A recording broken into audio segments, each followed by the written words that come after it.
Over 7 million youth in the U.S. are struggling with mental health issues. My thesis shows that the values and standards of modern American society are the root cause of most mental, emotional, and behavioral disorders in youth. For example, interest and participation in religion has been declining for years, especially in the last decade. This may seem like a relatively harmless fact, but the toll that it's taking on the mental health of U.S. children is anything but harmless. Religion gives children a purpose for their life, as well as a community and an abundance of comfort and confidence. Without religion, children are left with a sense of worthlessness and a lack of confidence. Secondly, in the last 20 years, social media has transitioned from a rare treat to a core part of everyday life for most youth and teens in the U.S. Youth typically spend upwards of 5 hours a day on social media and are growing more and more accustomed to using social media to fill their free time. Aside from the fact that it's taken away from time spent doing other things that are beneficial for their mental health, such as reading, spending time outside, or pursuing other hobbies, the spike in social media is encouraging negative thinking patterns such as comparison and body image issues. Additionally, the lack of priority on family and the general decline in healthy families in the U.S. is seriously detrimental to mental health. Whereas family used to be an essential and primary part of everyday life, anything goes nowadays. Only about 60% of youth in the U.S. are living with their married biological parents. This fact can be due to many different situations: divorced parents, single mothers, cohabitating parents, or step-families, to name a few of the most common scenarios. Not growing up in a healthy, loving family has immediate and lasting effects on mental health. Children growing up without two healthy parental role models in their lives are more likely to engage in behaviors such as drinking, doing drugs, and casual sex. Living in broken families also messes up children's ability to have positive, healthy relationships later on in their lives. Finally, in recent years, there's been a major spike in the push for young children to question and change their gender.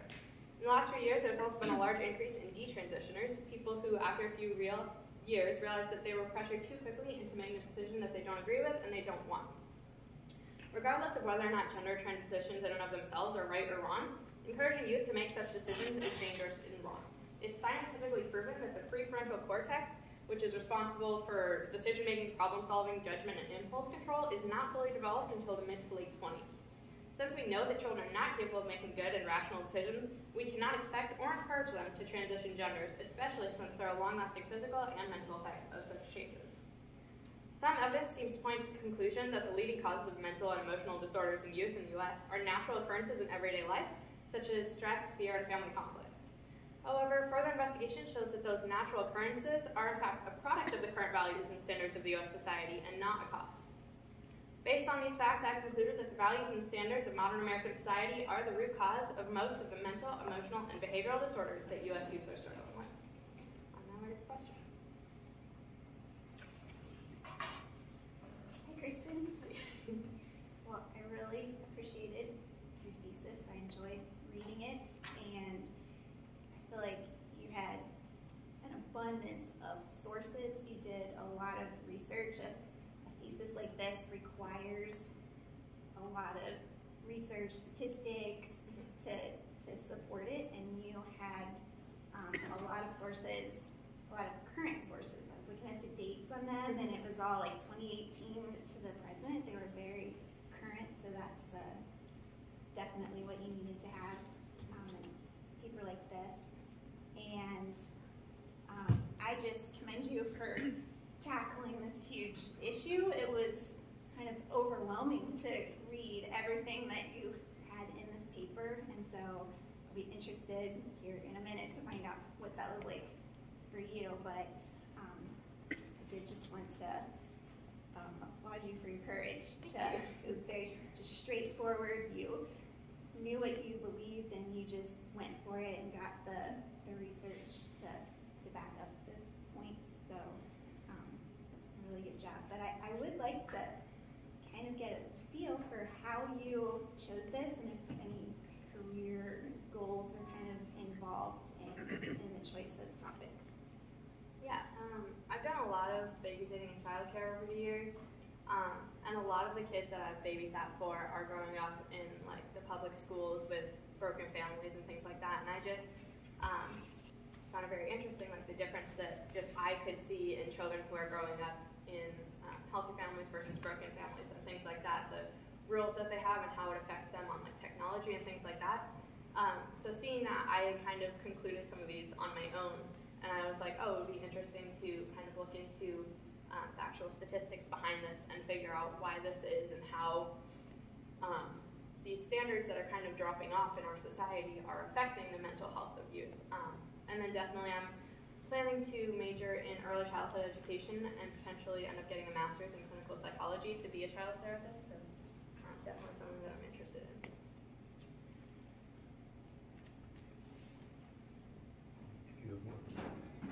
You can go back and forth. Yeah, you can go back and forth. You just want to go back and forth? Sure. All right, I agree as far as reading it and hearing it. I thought it was very well done, very clear, good topics, good formatting, and the conclusion I thought was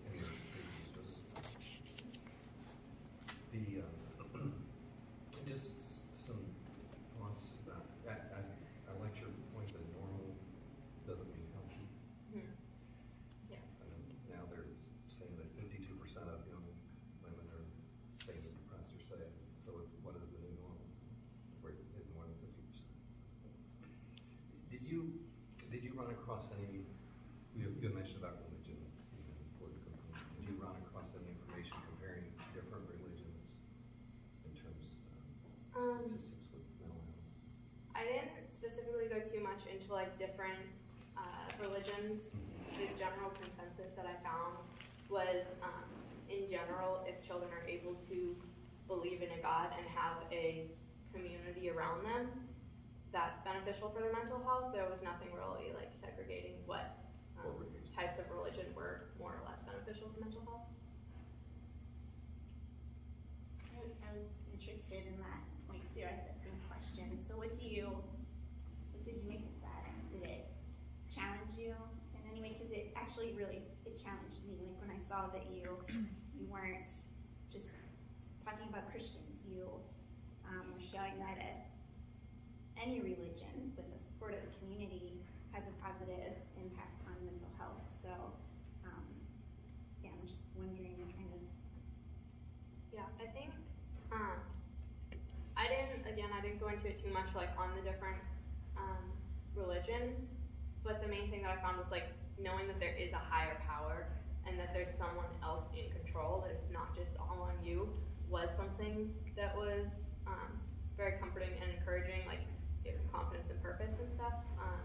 Like there were multiple sources that I found that were psychologists who were like, oh, even if you are like strongly atheistic, like tell your kids there's a God, because they need something to tell them that there's somebody who knows what's going on and that they're not pointless, that they're here for a reason.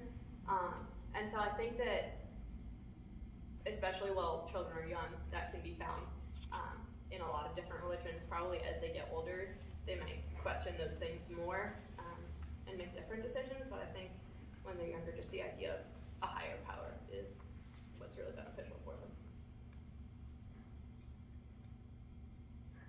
I saw that source in the Cossamer, from the Wall Street Journal. Don't believe in God, lie to your children. Yeah. I thought that was a really interesting title, and do you agree with that? Is mental health then, if that's true, just the belief in any God, even if he's not real? Like, how do you feel about that? I feel like eventually that would fall through, because I feel like at some point it stops being this blind trust in what your parents tell you. But I think that for kids to just like know that there's something else, even if their parents don't necessarily believe it, if they teach them that, like you believe what your parents tell you. So I guess I would say that the community, the religious community, also plays a big role in it. So I don't know if just telling them, hey, there is a God, would provide enough of a support, but it just, knowing that there's a God or thinking that there's a God gives them a sense of purpose and just like confidence and also comfort about like, oh, what happens when you die? What is after this? So I don't know if it's, I mean, I personally don't think it's a great idea to just be like, oh, yeah, I don't believe there's a God, but sure, there can be a God to make you feel better. But I think that it's interesting that someone would say that, because it's like, wow, that's a really important thing for you to know and to just have healthy mental health needs and like acknowledge that. So I don't think it's a great idea to lie, but I do think it's healthy for them to be part of a religion. when you were looking at the information compared to, say, 30 years ago, what did you find as far as the rate of mental health issues in children or adolescents or whatever group? Yeah, a lot. There was a really big shift in like 2020, like that year specifically with the pandemic. There's definitely a large spike in mental health issues. I don't have a specific number for it, but in the last, I believe it's 20 years, was the big shift, like 20 years ago to today. There were just so many fewer mental health issues. I don't have a specific statistic for it though. Along those lines, I was wondering, since your thesis is assuming there are a lot of mental health issues, I felt like you pointed out some of those in the family section of the paper, but in general, at the beginning, I was hoping for you to paint a picture for me, like what are the mental health issues? How is that playing out? Could you give me a little more information about what you found out? Yeah, I mean, just even over the past like 10 years, there's been a big increase on the importance of mental health because there's been so many more cases of mental health issues. But just things like depression and anxiety are becoming much more common. As you said, like 50% of young women say that they are depressed. Like that was never a big factor before, but like the majority of the population struggles with those issues now.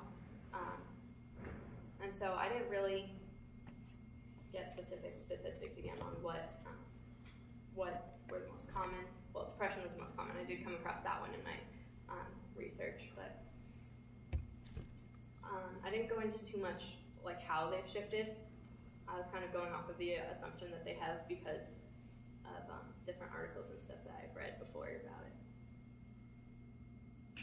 An interesting comparison group is the Amish, and I don't know if you ran into any, but there's been some long-term studies that compare the Amish to the general population, and the Amish depression rate is relatively flat, and it looks like the number going ski slope with the general population. Yeah. And there's been various ideas. You mentioned a lot, the idea of supportive community, of belief in God. And some of them think, they know what they're going to do every day. They're going to get up early, they're going to work hard, they're going to go to bed, and then later thoughts led to the idea of the diet that they eat is much healthier. Yeah. But so it is interesting when we do have some sort of isolated community to prepare, and then you can really start thinking, well, what are we doing with our kids here? Yeah, that's interesting. Did you get overwhelmed? Like, what was it like for you as you were doing this research, and would you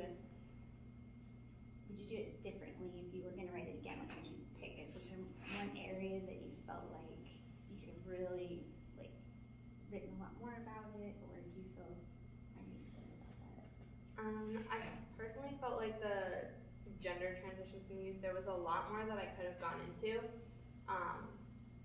but I felt like it didn't necessarily then all tie into my thesis as directly.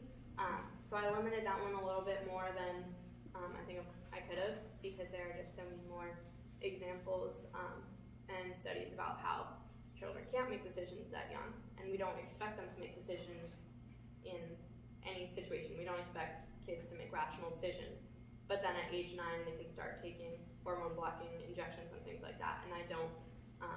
So I would have been interested in going more into that and seeing how it affects their mental health, but there's a lot of information on that one, so I felt like it was too much for this paper.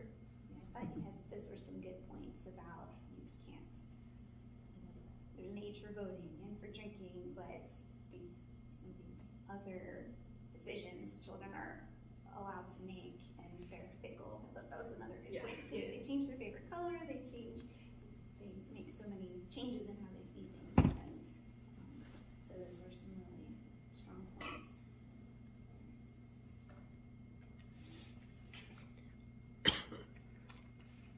One comment you had here was about the youth spending time scrolling on the phone.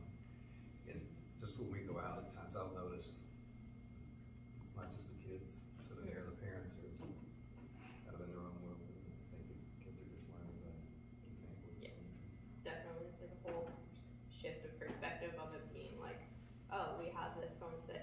need something, we can contact someone. And now it's, oh, I'm kind of bored, or I have a second free time, like I'm gonna go on social media. So I think it's a whole cultural shift. Along that line, did you run into any ideas or applications or programs that would sort of advance children interacting more rather than, or healthy, I should say, healthy screen time instead of? Yeah, I definitely found some sources that talked about how if children have trouble interacting or forming relationships, then the online community can help them to do that and to feel more confident and come out of their shells a little bit. But for the most part, everybody was in agreement that there's just too much time spent on it, and it definitely does cultivate negative thinking patterns and negative habits that kind of outweigh the pros of it, because even if there are situations where it would be good or it would be helpful, that's not typically how it's being used.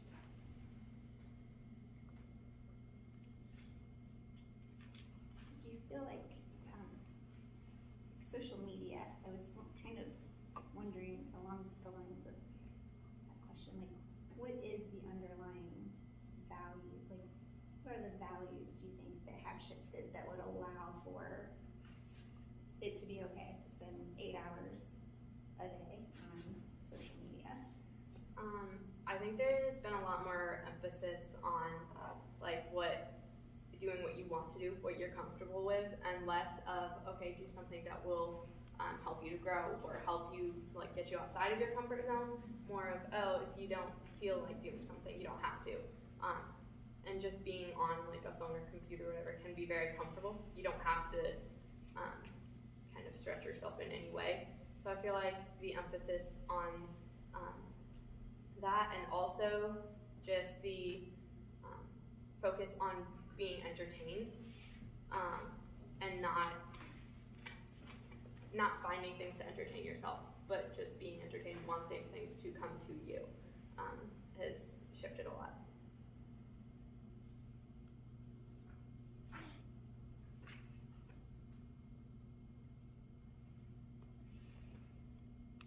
Questions?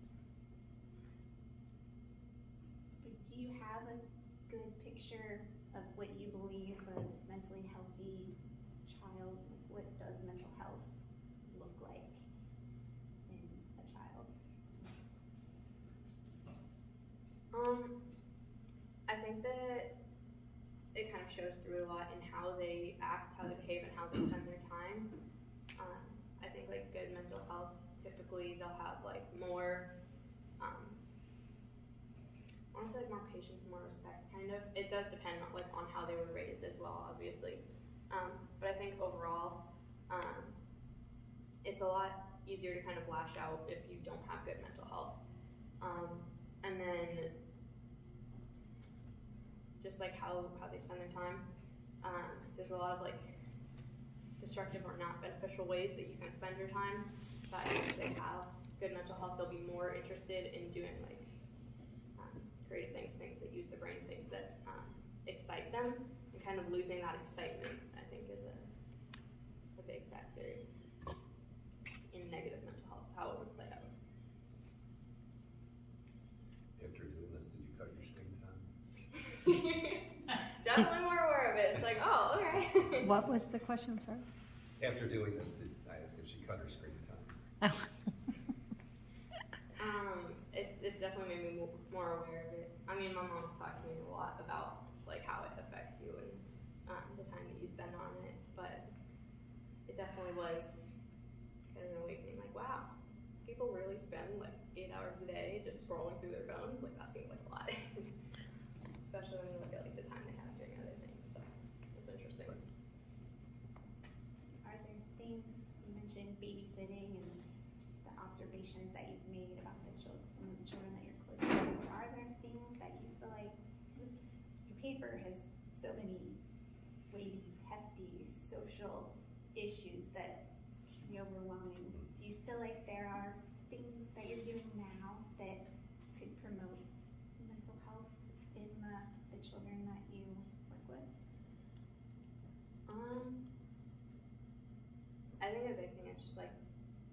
doing things that aren't on the screens, like spending time outside, or like making things like crafts, cooking, things like that. I think that giving them an outlet to kind of create and explore things is very beneficial to their mental health.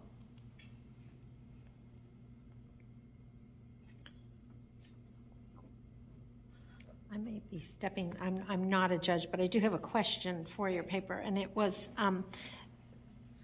I think, to me, a big part of this mental health within the family is the breakup of the family in general, not sitting down for dinner together, not having that responsibility of mothering and fathering and childrening, if you want to say, I mean, they're not taught the responsibility.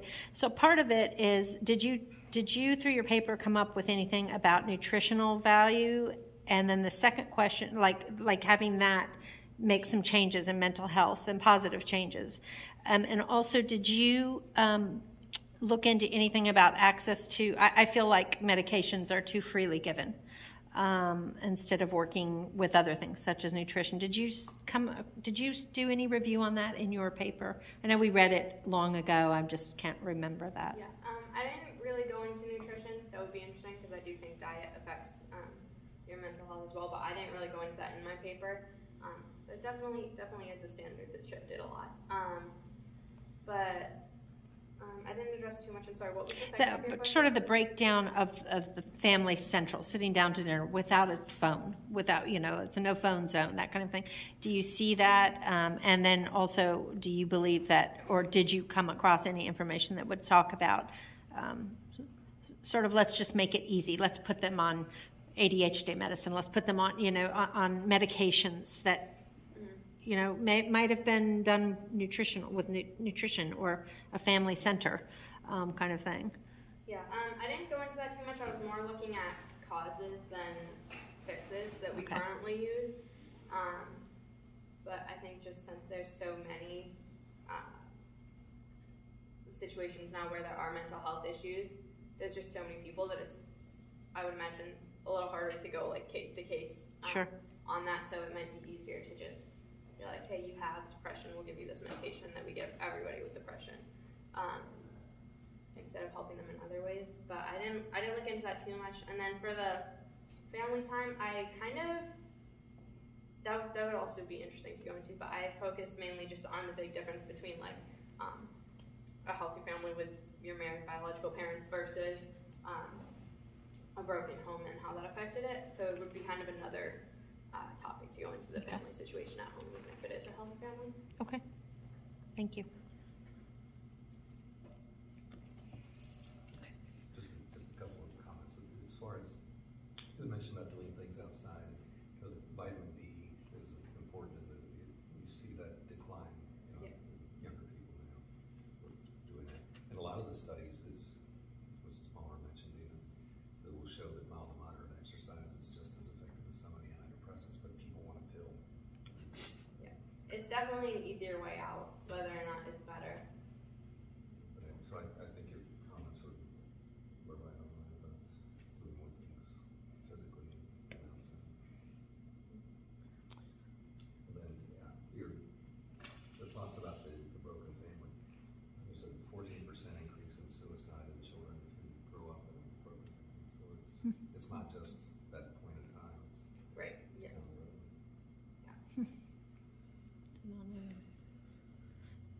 Do we have, sorry, go right ahead. As I was reading the paper, the word relationship is what kept coming to my mind. So in religion, you talked about relationship in the community and relationship to God. And social media, it keeps us, it's a false sense of relationship, social media, and it's isolating.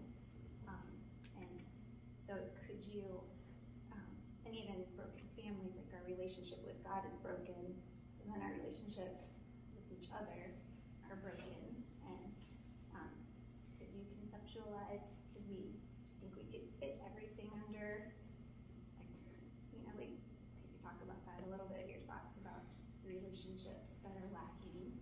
Yeah, I mean, I would almost say that all of the points that I brought up could go back to the lack of religion.